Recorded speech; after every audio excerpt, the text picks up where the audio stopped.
Happy Friday, everybody. I hope you all had a great week. Today is April 14th, 2023, and this is your Friday planning video. There was no shortage of market-moving news last week, so tune in on Monday for the Monday market update to get a recap. As for planning thoughts, before I even utter the words about this time of year, let me remind you that I do not offer personal tax advice. To clarify, we will talk about some tax planning ideas today, but we don't offer advice on how this can or will affect your tax situation without consulting your tax advisor. This team effort is one of the best collaborations that I've experienced. Please connect us when you can. There are some formal papers assigned to do that, just to be sure that we only provide personal information to the proper people, but Rebecca can assist you with that. Okay, now that's done with. As I mentioned, this is April 14th, a day that, as my father told me 26 years ago, that I've now redefined in our household from the day before tax day to the day my wife and I were engaged. Yes, I choose easy days to remember. In most years, the mention of April 14 did bring a cold sweat to many, but as I've reported for a few months now, the tax due date this year has changed. April 15th is tomorrow, a Saturday, and usually that would be pushed out till Monday. This year, April 17th, but in addition to the weekend, federal holidays also push the day out. And this year, Monday, April 17th, is going to be Emancipation Day. Actually, it's April 16th, but since that was a Sunday, that was pushed out too. I won't go into too much about the fact that we're talking about emancipation and taxes altogether. All in all, taxes are due Tuesday, April 18, and that goes for IRA contribution as well. I hope that we've been in touch with you about that by now. If not, please call us on Monday. Markets and offices are open. Just to wrap up the tax day conversation, as I said, the collaboration with your tax advisor is so often fruitful.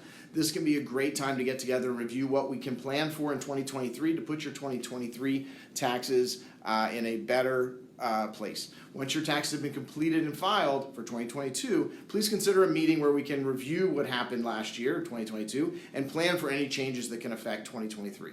Speaking of actions to take to plan for a better tax situation going forward, I wanted to talk about a topic that I really spoke a lot about at the end of the last year, and I'll continue to do so. That's the idea of tax loss harvesting.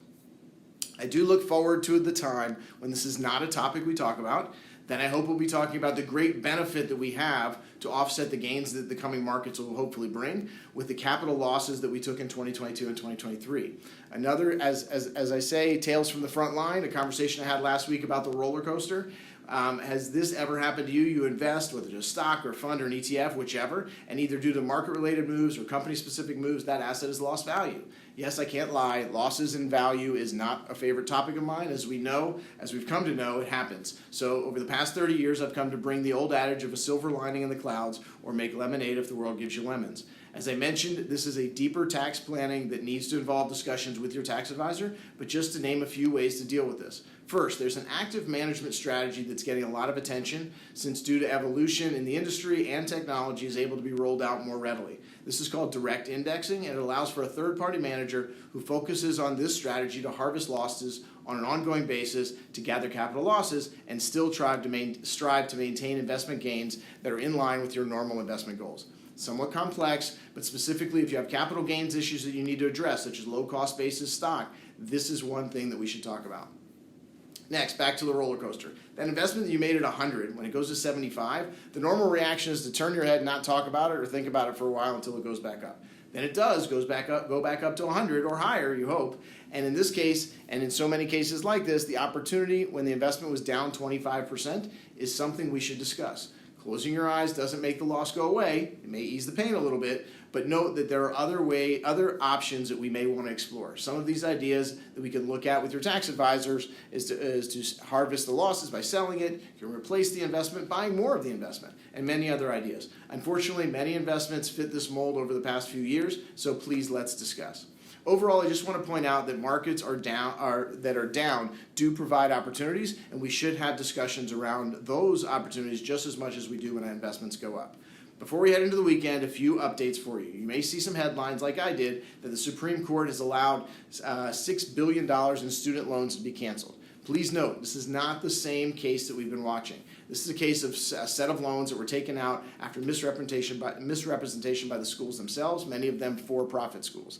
This is not the big one that we reported in February that the Supreme Court did hear the cases about the Biden student loan debt relief package, and we talked a lot about that. I think it's pretty odd that even at the hearing level, before the courts even went to deliberate on this, most reports said that the questions that the justices asked made it sound like the relief will not go into effect. But we'll see, probably another few months on that one.